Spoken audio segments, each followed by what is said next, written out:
My name is David Lenz. I'm the pastor of Hope Church. We're very pleased to be hosting this conference along with our co-sponsors, and we're so glad to welcome each and every one of you here. And we are especially delighted that this is a gathering of Christians and Jews, and we come together in love and in friendship and in support of each other.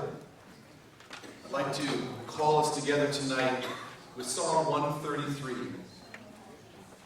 And it says, "Behold, how good and pleasant it is when brothers dwell in unity.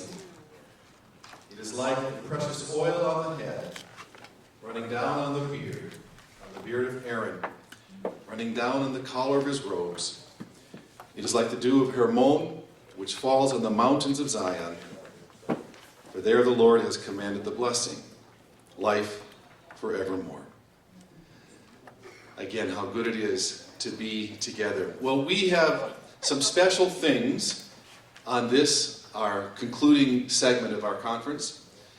What we want to do, as you've heard me say several times in the course of the conference, that Joanne Magnuson has been the inspiration for what has happened. We want to surprise Joanne right now with just a little tribute to her. And so we're going to show a video that just celebrates Joanne's life.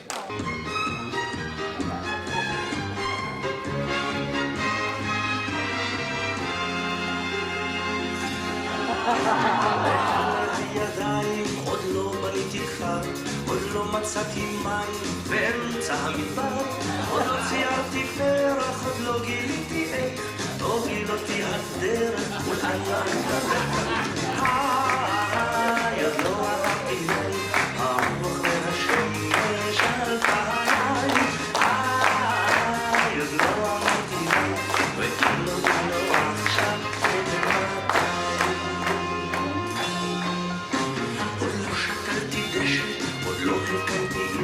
עוד לא נתתי קרם על כל גבעות הגיר, עוד לא הכל עשיתי ממש במו ידיי, עוד לא הכל ניסיתי, עוד לא אהבתי די, עוד לא אהבתי די, הרוח והשמש על פניי, עוד לא אהבתי די, ואם לא עכשיו מתי. עוד לא הקמתי שלט, עוד לא חיפרתי שיר, עוד לא ירד לי שלג באמצע הקציר, אני עוד לא כתבתי את זיכרונותיי, עוד לא בניתי לי את בית חלומותיי, עוד לא אהבתי די, הרוח והשמש על פניי, עוד לא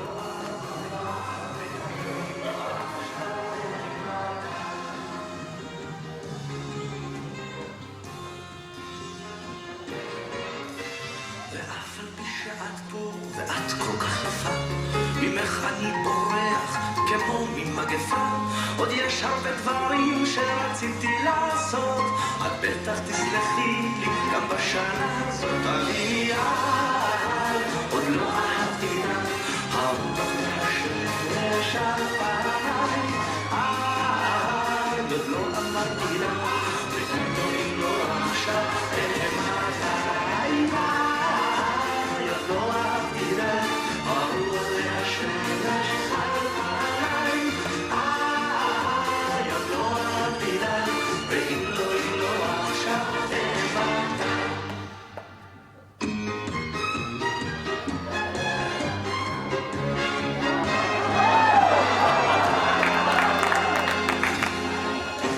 באלה הידיים עוד לא בניתי כפר, עוד לא מצאתי מים באמצע המדבר, עוד לא ציירתי פרח, עוד לא גיליתי איך תוביל אותי הדרך מול ענן כבד. עוד לא אהבתי די, הרוח והשמש על פניי, עוד לא אמרתי די, ואם לא עכשיו מתי. עוד לא שקלתי דשא, עוד לא הקמתי עיר, עוד לא נתתי קרם על כל גבעות הגיר, עוד לא הכל עשיתי ממש במו ידיי, עוד לא הכל ניסיתי, עוד לא אהבתי די,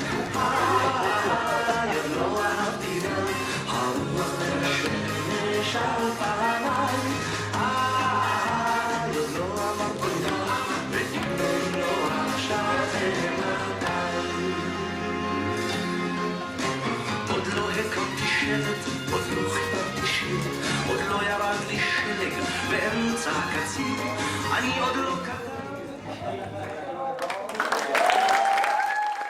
Joanne Magnuson, this is your life.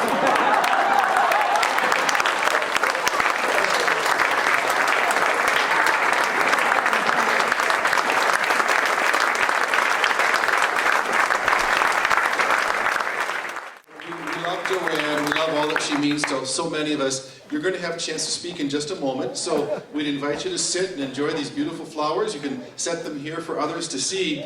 And what we want to do, this is a little bit unscripted, and so what I'd love to do is maybe begin with Steve Hunnix to come up, and if you would bring greetings to our conference, but maybe even more importantly, celebrate our friendship with Joanne.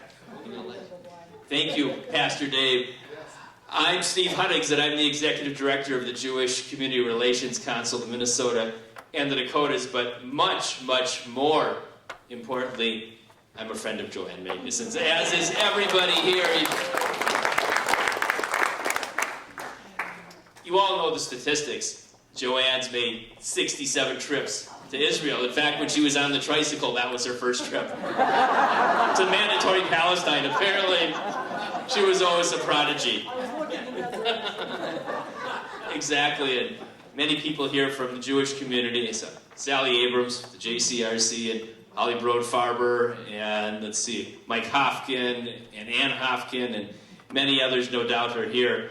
Special hello to Dexter Van Zyl from Camera, and Trisha from Camera too, and so many other wonderful people here today. Pastor Dave, you're fantastic. Church called Hope, we'll call it Tikva in Hebrew, Hot Tikva for Israel's national anthem, right?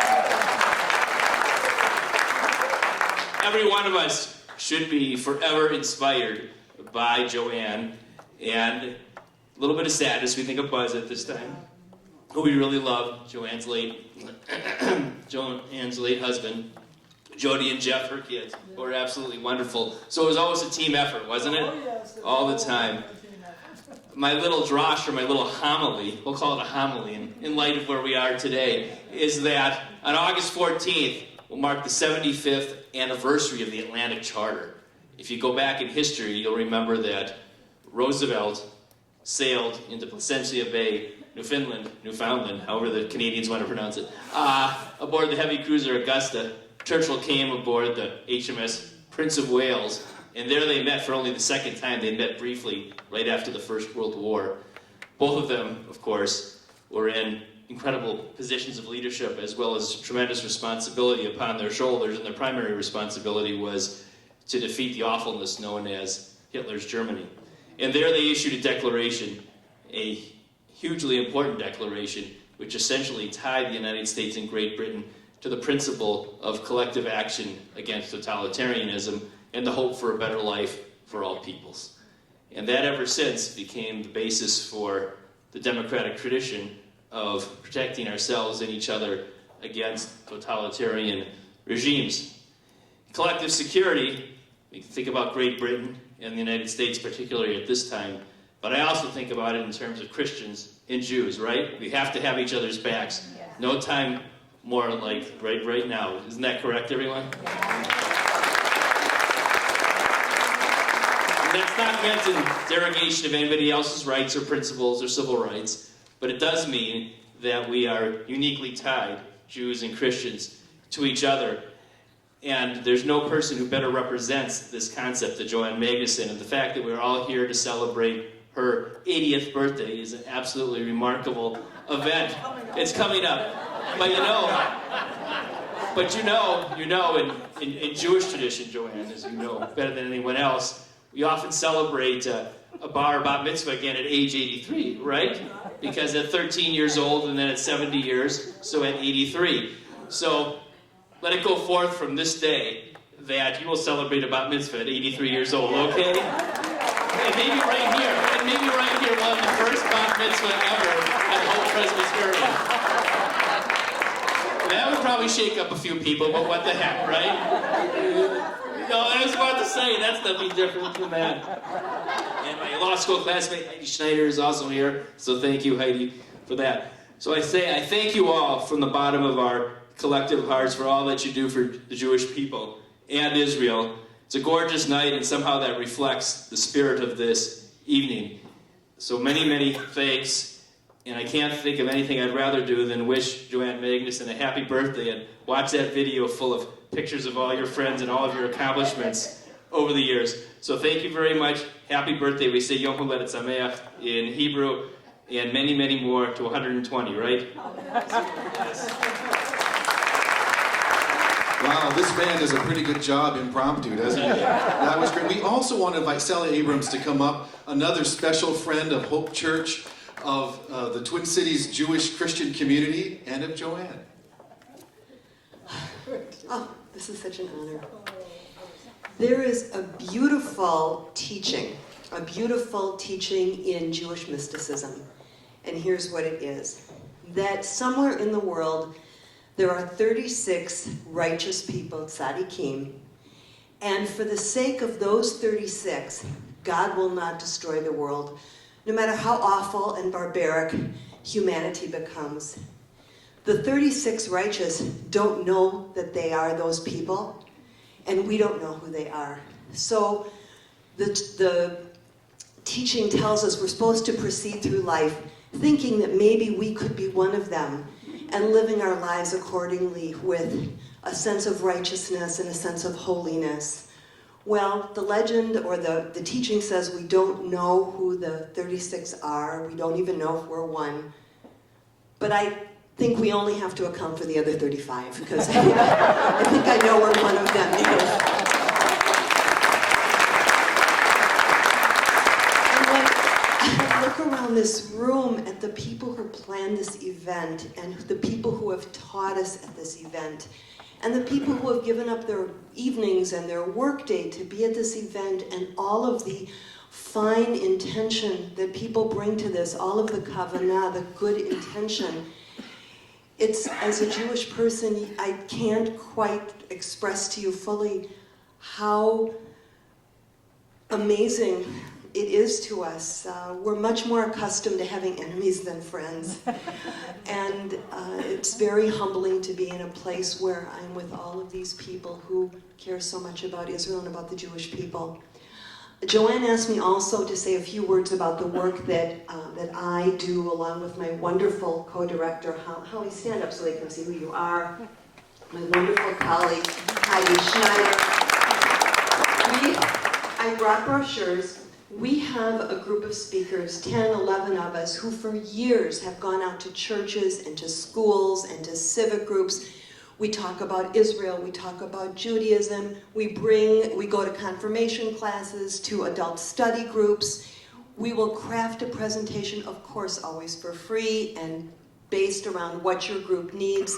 Anytime, anywhere, all you have to do is call us, and I left brochures on the back table. I hope that many of you will. We bring a Jewish American perspective on Israel. We did 275 or so presentations this year, so we're invited to a lot of places. I feel that for me, to be in church on Sunday is my highest calling, and I know my fellow speakers feel the same way. Our faiths as Christians and Jews hang together. As it goes for us, it will go for you, and vice versa. So thank you for what you have created here and for the privilege that I have in being here.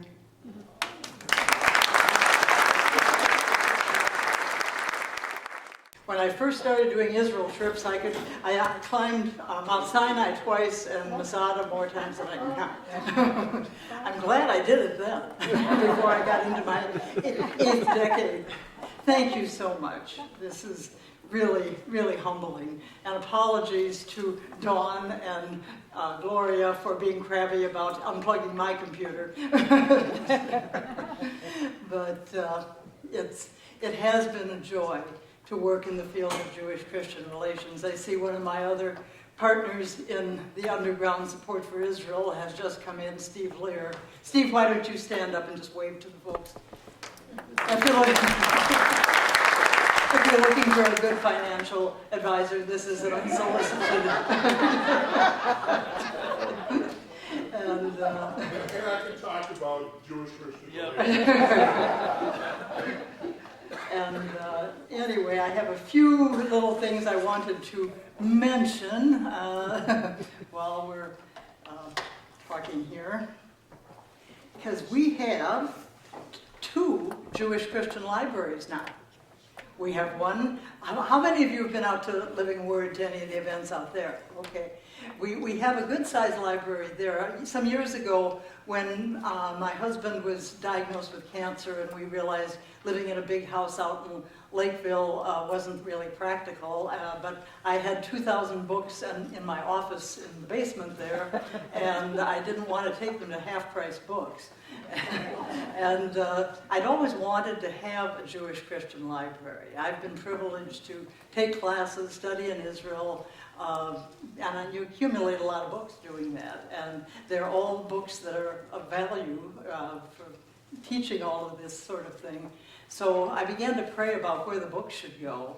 And our friend who's not here tonight, but would be if he wasn't in Israel, Ilan Sharon, who's kind of a liaison between the Jewish and Christian community, and worked quite a bit out at Living Word Christian Center, suggested to Mac and Lynn Hammond that we might cook some kind of a deal where they would provide a room for my books and I would be the curator of the library and teach some classes, which is what we did. So that's how that all went. And then when I began working more here at Hope, we decided we needed a South Side branch. So we've got the larger main branch up in Brooklyn Park, and we have the South Side Richfield branch here. And anybody who wants to sign up, it's free. You have to just give us your contact information so we know where to get the books back if they get forgotten. I'm sure Moses and Jesus managed to speak to large crowds without all of the audiences. We're a long ways down the flight. But anyway, let's see here. Okay.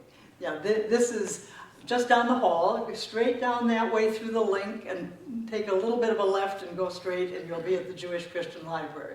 So don't leave without checking it out. So anyway, that's one of the big things we've been doing. I wanted to refer to a couple of the books I have here. There's one called A Shepherd's Journey. Anybody ever heard of this book? Good. It's the story of Ishmael Chaldi, who is a Bedouin Arab who lives in the Galilee, or he grew up in the Galilee, in a little village where actually he lived in a tent until he was 8 years old, and he's only in his 40s. And his family were part of this Bedouin tribe that had settled in the Galilee.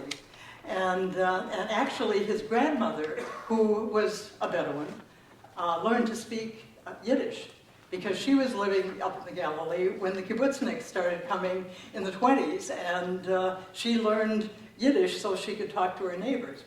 But Ishmael was the first kid in his family to finish high school and go to college. And he tells his story about the first time he went to New York. He'd been a shepherd before that, and he has a picture on the cover that's photoshopped of himself dressed like a shepherd leading his sheep down the subway in New York City. He went down the wrong stairway first, and instead of going back up and coming down, he just jumped across the tracks. Fortunately, he didn't step on the third rail. But he studied foreign affairs and became the Israeli government attaché in San Francisco for some years. He came through town here a few times, and we had him speak out at the library and did some stuff at the University of Minnesota. And again, we just want to build your awareness that not all the Arabs who live in Israel are upset. I mean, there's many people who are thriving. They just aren't the voice in the public square. Anybody remember Eddie Jacobson? Eddie Jacobson was Harry Truman's business partner. And actually, the support for Israel and Harry Truman's willingness to let Chaim Weizmann come and talk to him was because of his business partner, Eddie, who he'd served with in the military. And a friend of mine who teaches at the University of Tennessee wrote this little book. It's a young adult book, but it's good for anybody, about the friendship that really changed the world. So we have copies of that back on the table, and we also have it in both of the libraries. There's a film for free. Some of you met my friend Stanislaw Gavel when he was here last year. I know Dave met with him, and we met him in Israel too. Stanislaw is a Polish Christian. He and his brother started a ministry to support Israel in Poland. They both grew up in the town of Oświęcim, which is the Polish name for Auschwitz. And they brought me over there to speak a few times, and we became friends. And he did a nice little film about he and his team going to provide supplies to soup kitchens that are providing food for elderly Holocaust survivors in Ukraine, where things since communism fell are not doing so well. So anyway, a couple things back on the table, 2 articles I wanted to mention. There's one by Dennis Prager, I'm sure most of you know Dennis Prager, called Explaining the Jews, Why Are Jews Liberal? And that question gets asked quite often in our circles, and so I thought that might help you have some understanding on that.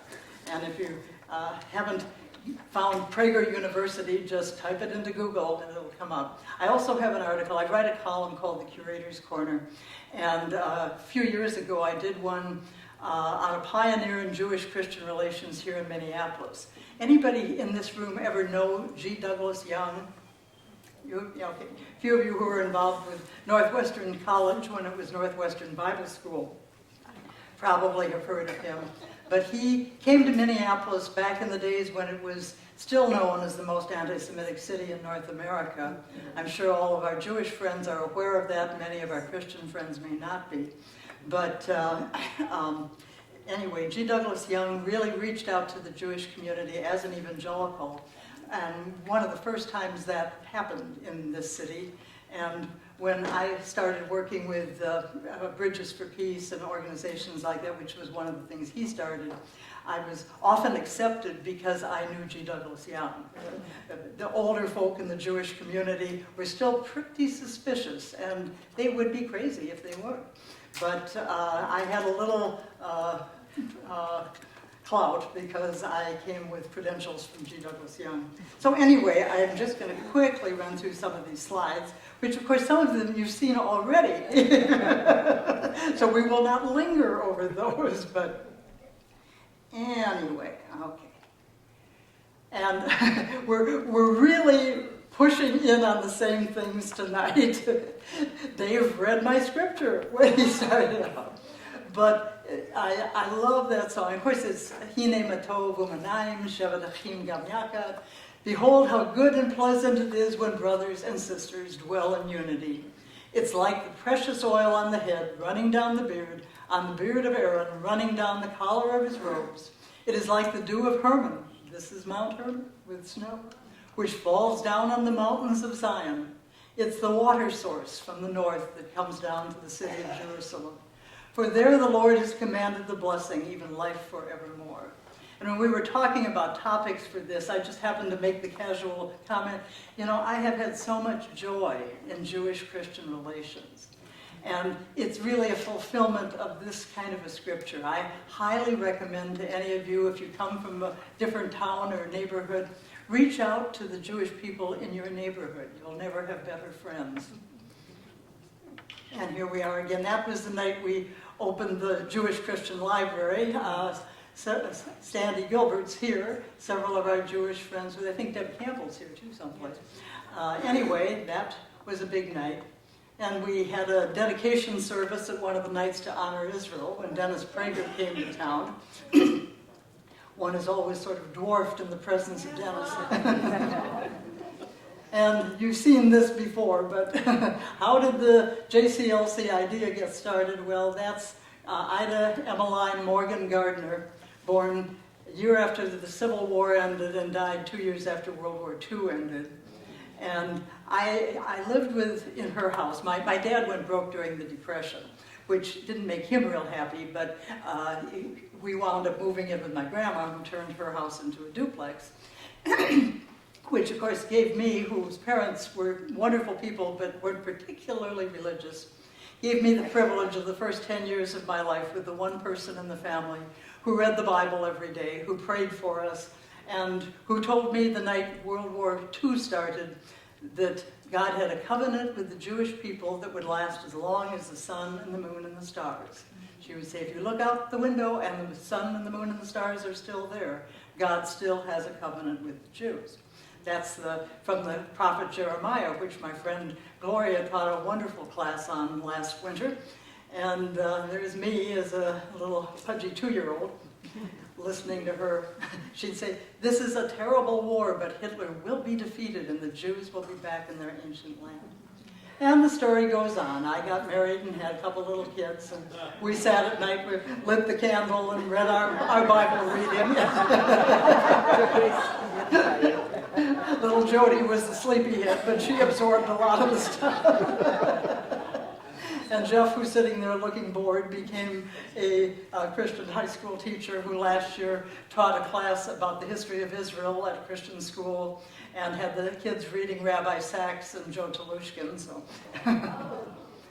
But Jody woke up and grew up and went off to the kibbutz.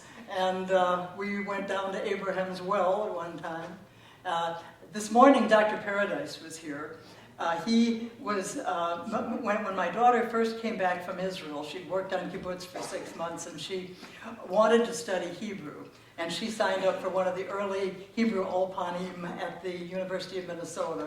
And that's how we met Dr. Paradise. He taught Hebrew to both of my kids. He taught to me a number of times and did some classes. He did a whole series out at Living Word a few years ago. Great guy, great sense of humor, makes learning Hebrew fun. And I wanted to say a good word about him. He couldn't stay for tonight, but anyway, that's... And also, Sally teaches a great Hebrew class, too. We're going to have to enlist her. And, of course, so we've got me with the guitar and the camel, and Jeff and Jody up at Kibbutz Mizrah. And Jeff wrote home after he'd been there for a few months and said, you know, it's awfully hard to get enthused about the blood running to the horses' bridles in the Valley of Armageddon when you have breakfast every morning with the people who live there. And we did, of course, we worked with the Christian Embassy for years, did the annual Feast of Tabernacles parade through the streets of Jerusalem, me with my untuned guitar, and we're camping out in the Sinai, walking on the walls of Jerusalem. I got involved in Poland and taught classes for summer programs about Israel in Poland on many occasions. These are a group of young people who bring supplies to those soup kitchens in Ukraine a couple times a month and are very active in Jewish-Christian relations in Poland.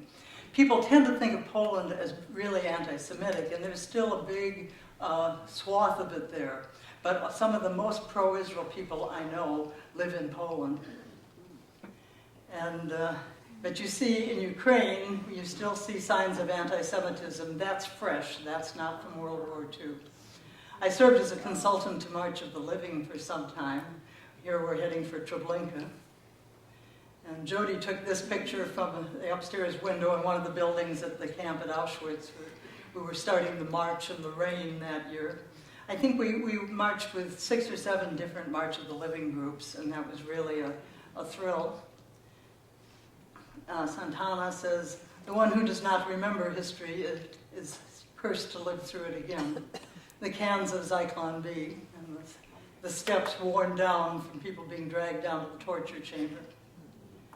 Lighting a candle at Treblinka, and the memorial at Lviv, where I went with some of our Polish friends. Synagogue in the Warsaw Ghetto.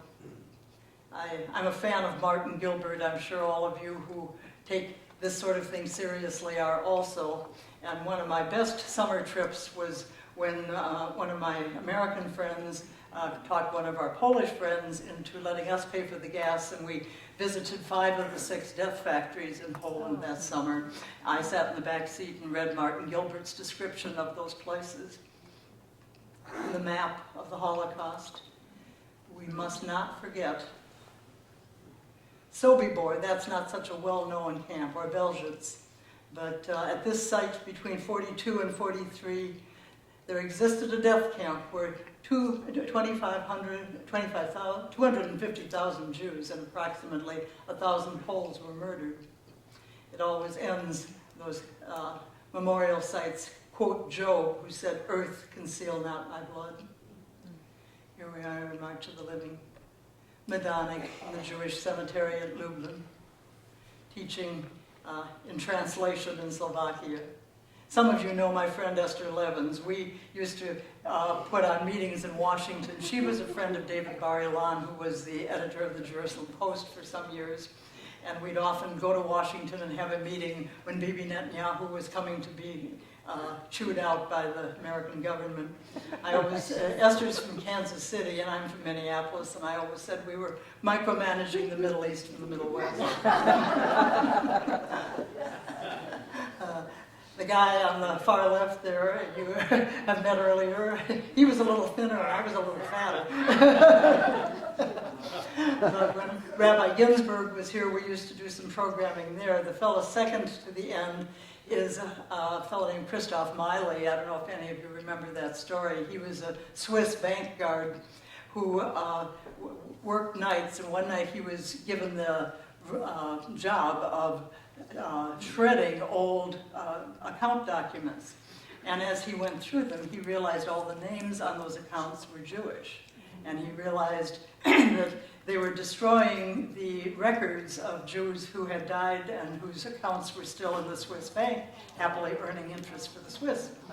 And his wife then reported it to the local rabbi, who didn't quite know what to do with it, but eventually it became a big public scandal. And Christoph and his wife were the first or the only Swiss citizens to ever receive political asylum in America because their lives were in danger in Switzerland. And last summer, my friend Stanislaw, who was a Bible smuggler before he became a rescuer of elderly Holocaust survivors in Ukraine, was here visiting, and Steve kindly invited us to speak to the chaplains organization, and so we had a wonderful day there. And here's again some of the folks who you saw before: Father Nadav, Shadi Kalul, Eleanor Joseph, are all Christians from the Galilee area who are very happy to be living in the only democracy in the Middle East. And Father Nadav has become the enemy of a lot of his own Palestinian people when he said, I'm not an Arab. He said, I'm an Aramaean. I'm from Syria. I'm from the early Christian church in Syria. And he encouraged the young men in his congregation to sign up for the IDF. He said, you're living in the only democracy around here. You might as well take advantage of the privileges. And his son was beaten up quite badly by some local Muslim terrorists, but went on to become a soldier in the IDF. And then here we have Steve Curry, who spoke in this church a year or so ago, and whom we always visit in Bethlehem.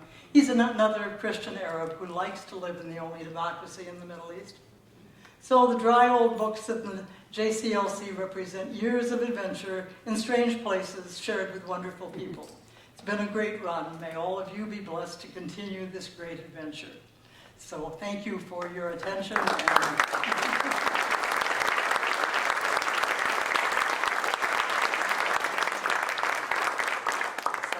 Don't go away before you check out the book table and the literature table, pick up stuff. We are doing a tour next January 4th.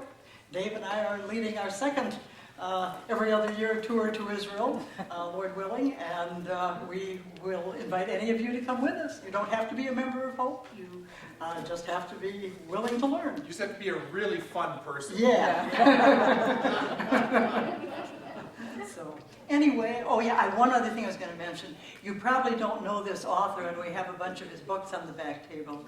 Brad Young and I have worked with this man for years. We've been involved in a whole lot of pro-Israel things, but John Garr has written several really good books. John is a real scholar. He footnotes everything. If you want to know what the scriptures really say about any of the issues we're dealing with, it's all footnoted in John's books. And we've got a bunch of them back on the table. They sell for, I think, $20, and you're welcome to take one home. So, God bless you. I think we've got more stuff coming up. Coming from Boston, representing Camera, Dr. Tricia Miller, would you please stand? We appreciate your leadership throughout these 24 hours. Also coming from Massachusetts, Dexter Van Zyl, where are you? Dexter's right there. Also from Camera. We've had very stirring presentations from them. Dr. Brad Young has truly blessed us, wowed us, just astonished us with his teaching. And he's had to fly out already today. But can we just recognize Dr. Brad Young? Dr. Gloria Weiss from Hope Church taught us today about the land. And the Reverend Dr. Jerry McDermott is going to be speaking tonight, but we appreciate, please stand already what you've done for us, Jerry. My young friend Julian Kritz has arrived. Julian, are you in the room? Julian, would you come up, please? And do you want to bring Megan with you? Julian and his friend Megan, who's my friend of our family. And we had a great conversation last night. And as we are celebrating Jewish-Christian relationships and friendships, Joanne has become quite a fan of this wonderful young man, Julian Kritz, and as I said, his friend Megan Calafut. And Julian, tell us a little bit about what you're about, but I don't know if you were here. We surprised Joanne with a little celebration. So if you want to just celebrate Joanne and your friendship with her, we'd appreciate that too. There's one thing I want to say is I moved up here from North Carolina 3 years ago. I didn't know a single person. All my family is far away, and it is so nice to have a loving grandmother also in this town.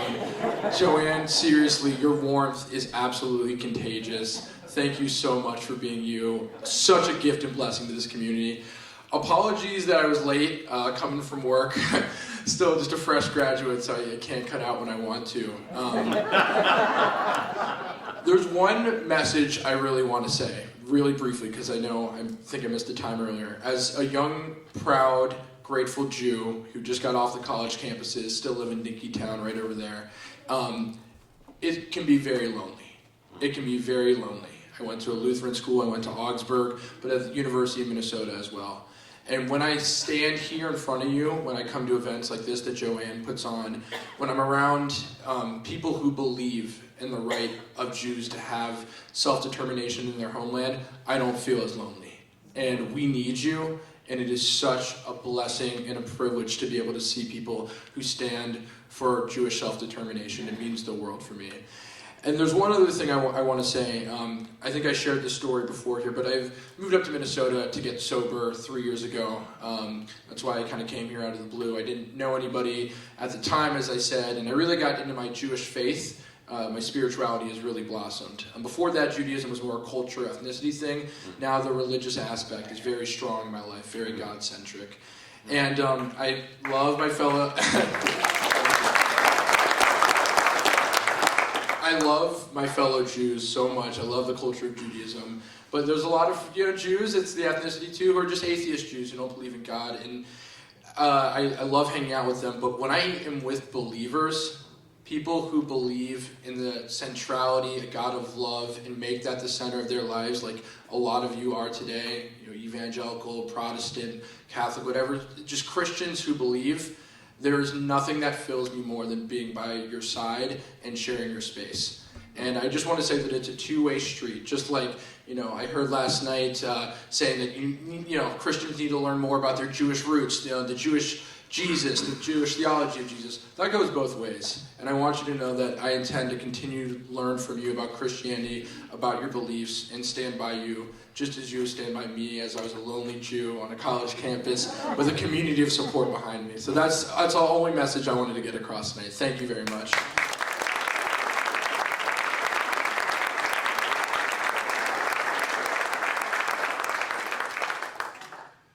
And Julian is available to speak at your congregation. Just contact him tonight. You can see he's magnificent, is he? And, my girlfriend, by the way, is a mechanical engineer, and she is available to do any sort of engineering you need. God is the center of my life, as is my girlfriend. They're very different, but I just have to say it. So.